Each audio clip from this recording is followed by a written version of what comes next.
Okay, apparently I had to load the game since last time, and so we have to exit the ship to get back to the briefing. Yeah, that's a bit annoying.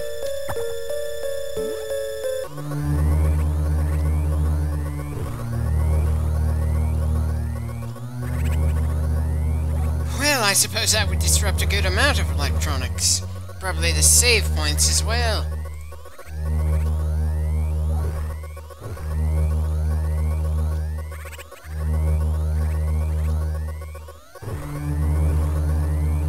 Since that happened on our way over here, I don't think that was the reason you called us to the ship in the first place.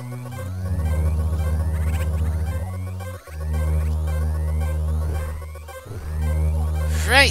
Find the hidden room at the end of another hidden path. That should only be minorly annoying, and I'm pretty sure we already know why it went offline.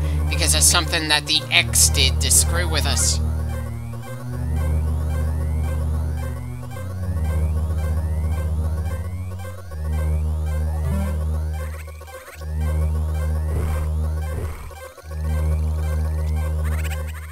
Well, I have no objections to that happening. I just wish Samus actively got those creatures to the ship, instead of them doing that off-screen while we did something else for only a few moments. Not that the games in this series have had especially great storytelling of that kind before, just that since this game is trying to give us a more concrete narrative from start to finish, I was expecting, well, Samus to feel more like she's capable of making her own decisions here. Granted, it's not as bad as Metroid Other M, a game that, again, I'm actually kind of relieved I can't manage to get working on my emulator just yet, but still, can't help feeling that specter of this style of giving us things to do, and hoping Metroid Dread doesn't head too far in that direction when I finally get to it.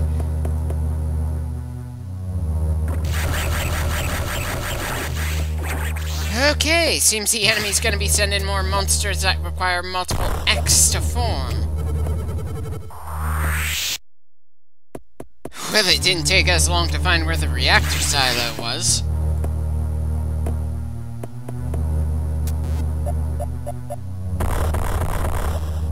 Right, and of course the floor that's breakable isn't in any way distinctive from the floors that are indestructible. Not really surprising, just that I wish at this point I could tell at a glance what needs destroying just from sheer experience. But they keep it different enough from one game to the next that the only improvements you're gonna get from one game to the next are just you getting more used to the genre in general.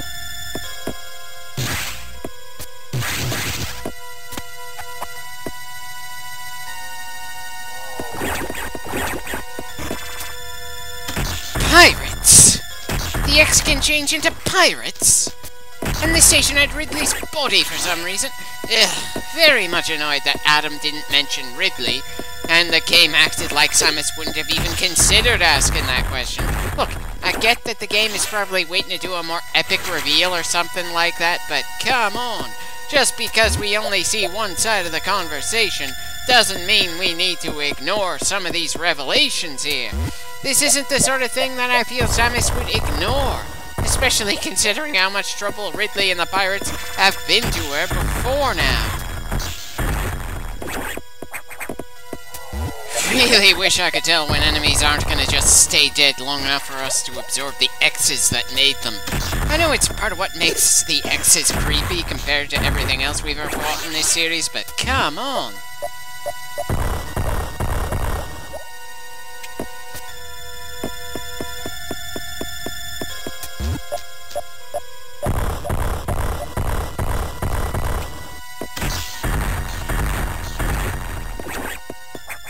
Wish I could tell if that was the exact same pirate we dealt with a few floors up. I know, it probably doesn't matter all that much, but still.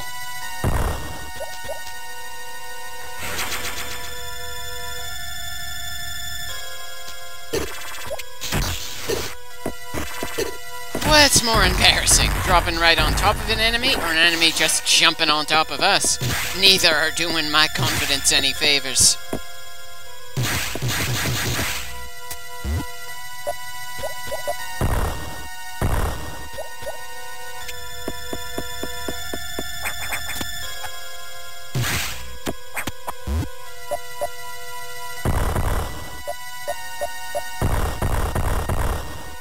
Again, kind of wish I could tell at a glance what blocks we can just bomb through or not. I know it'll be easier to tell when we get to the Metroid Prime games, because we'll have the scanner then, but... Anyway, sorry for doing a save state there. There's a reason I had to load back at the ship instead of just getting the briefing in a hurry.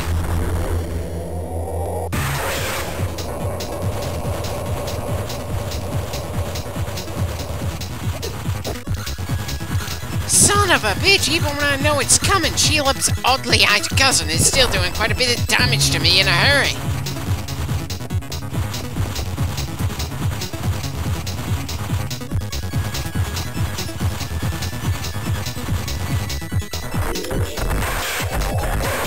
The only time the spider is vulnerable at this stage of the fight is when it opens its mouth. And you've got to move in a hurry or you're gonna get damage trying to inflict damage on the damn thing when it shoots down from there.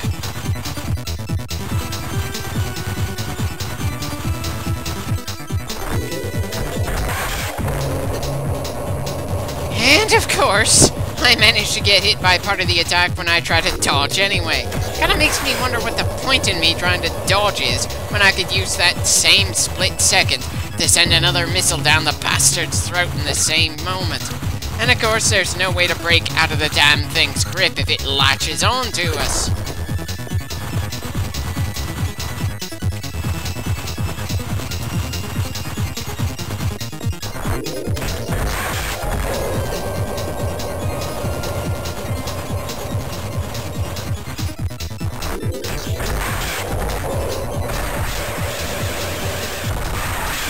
Okay, only in a video game would destroying most of an enemy's body make them more dangerous.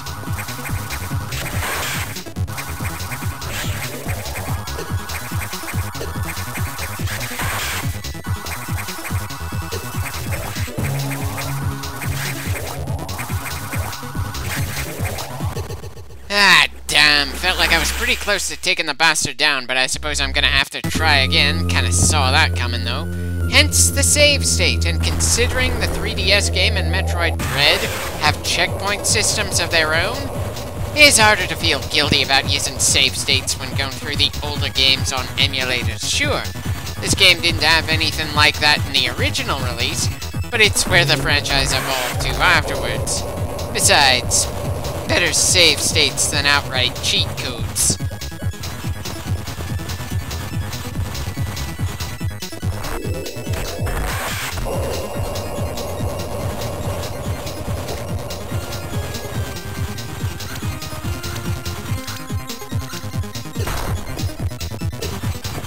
And apparently, depending on the direction we go after he slams us into the ground, we might not have any ability to avoid taking even more damage just from touching him. Kind of annoying.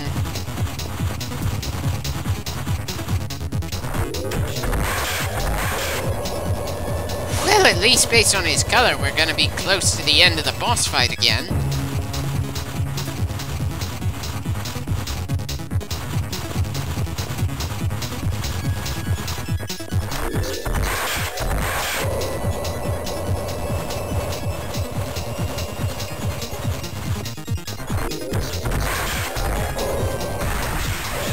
And now we're back to the stage of the fight that managed to kill us last time.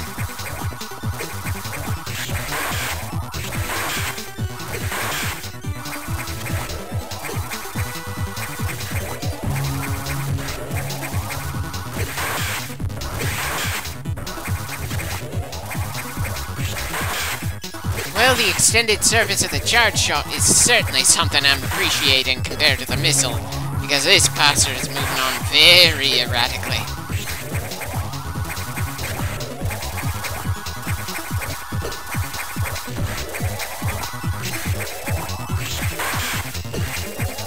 You've gotta be kidding me. You mean to tell me we need to hit him at specific angles when he's spitting in and bouncing like a goddamn pinball?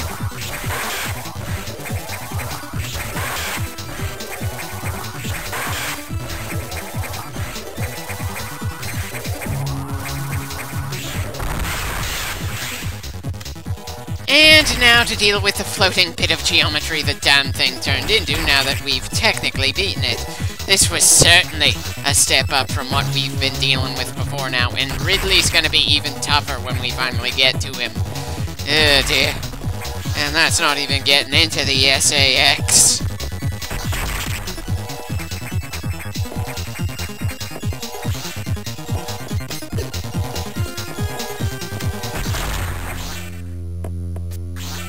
Not a full heal, but still appreciated after that mess. And how appropriate, after dealing with something that spun around in the air for no real reason, we're somehow able to stay in the air as we spin.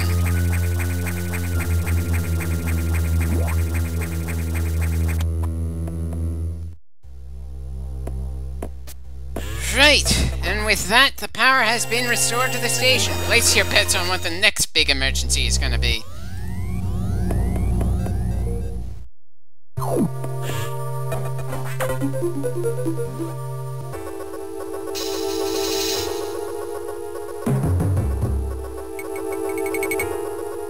I certainly appreciate it, since I didn't want to keep using save states that much around here.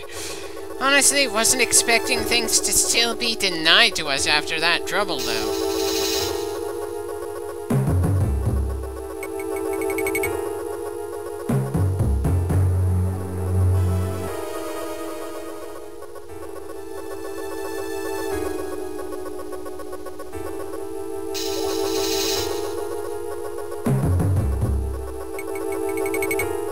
Sorry, but I can't find it in me to be all that intimidated by what looks like relatively normal-looking vines and roots.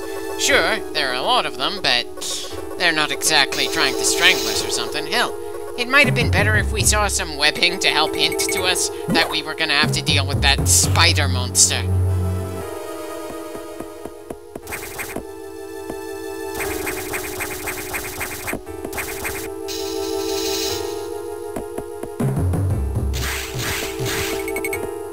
Right, probably better to not go through that convoluted room in the opposite direction.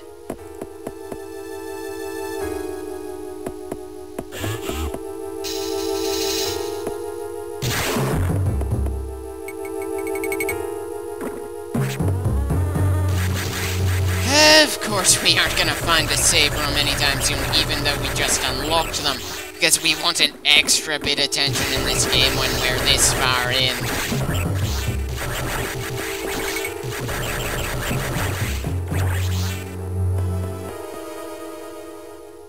Huh. Never mind the last gripe. Guess I'm too used to save rooms being directly next to the nav rooms. Though given that I had to load instead of smoothly moving on, I'm pretty sure we've got some more challenges to slow us down hard in this clip. I'd say managing to get 12 parts into the game before I start really having significant amount of trouble is still kinda respectable.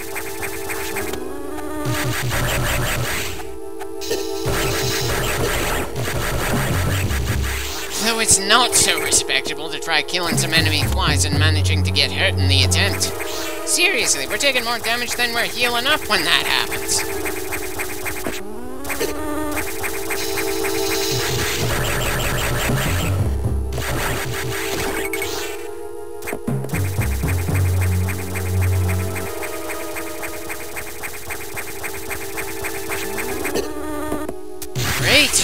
Listen, a clip with the space jump, and I'm wishing we had the screw attack already. Granted, I frequently end up wishing we had the screw attack to use against the enemy in these Metroid games, but still, kind of odd that the game seems to be suddenly going out of its way to make me feel comparatively weaker than when we started, when we have so many more tools and energy tanks than when we started things off.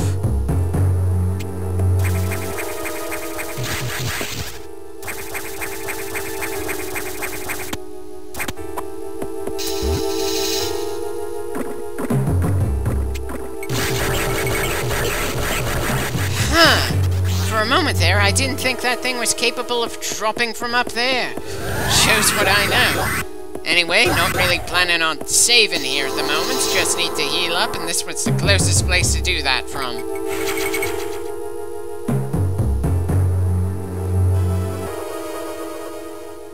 No, I don't need to be reminded that we have to find a way to turn on the main reactor. I just need to both figure out how to get there from where we are now, and then deal with whatever absurdly dangerous thing is between us and full access to what we had before the X started messing around with the power systems.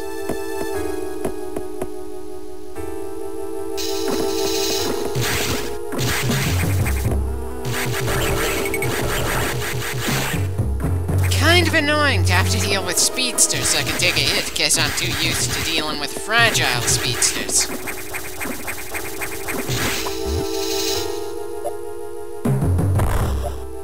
And now we've got routes meant to just be a speed bump. Again, it's a good thing I'm not bothering trying to stress to be as fast as possible when going through this game, or any of the other Metroids for that matter.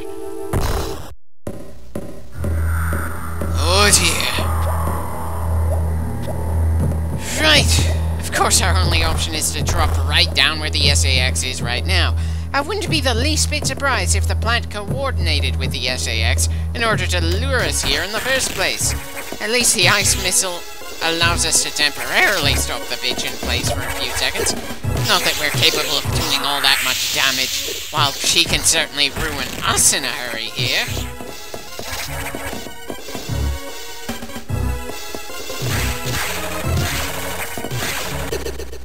Either we don't have much room for error here, or I just made all the right screw-ups to get us killed in a hurry. Let's try that again, only without getting slaughtered by the SAX this time. Apparently in one of my other failed attempts, I saved at the ship, just to save me a little time going from up there to heal. At least that means it won't take as long for us to get back to where I got killed trying to run away from the monster we're currently unable to actually hurt.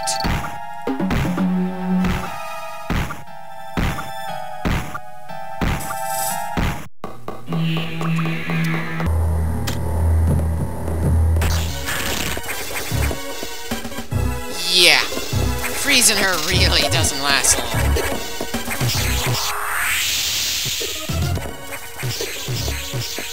And apparently she can shoot through walls. At least she doesn't have the especially wide beam. I suppose that's a mercy.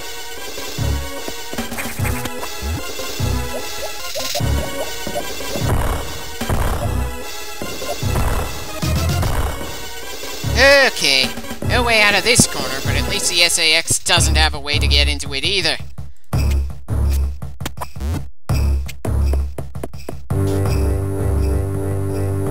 Wait, she left just like that? That felt less like we genuinely escaped from her, and more like she just figured we're essentially dead after she softened us up by now. Still, the important part is we managed to survive, so let's move on.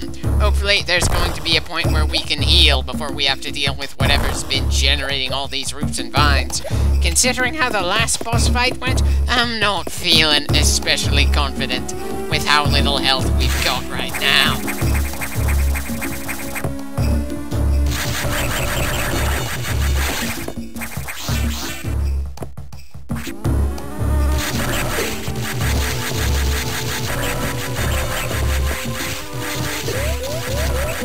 Oh, hell. Don't tell me we're gonna be killed by a bunch of recurring enemies. Can I at least have the dignity of dying to a major encounter?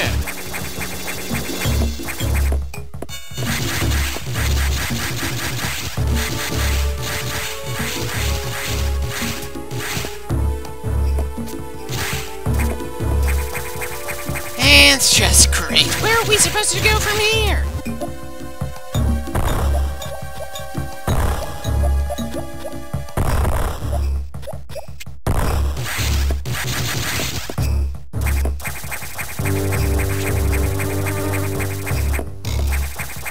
Have I mentioned this game makes it somehow more frustrating than usual in this series to figure out where to go next? Sure, hidden paths have always been a thing in this franchise, but this is taking it a bit far.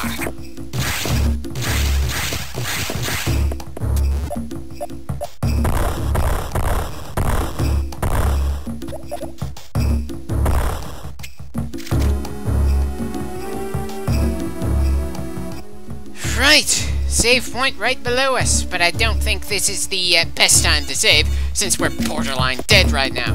Let's see if we can do some healing to at least one tank first.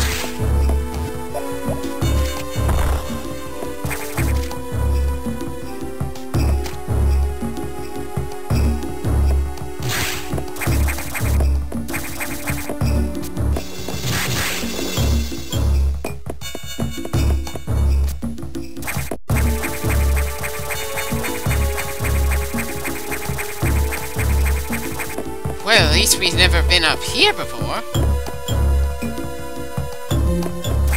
Again, probably not a good idea to save when we're this badly hurt.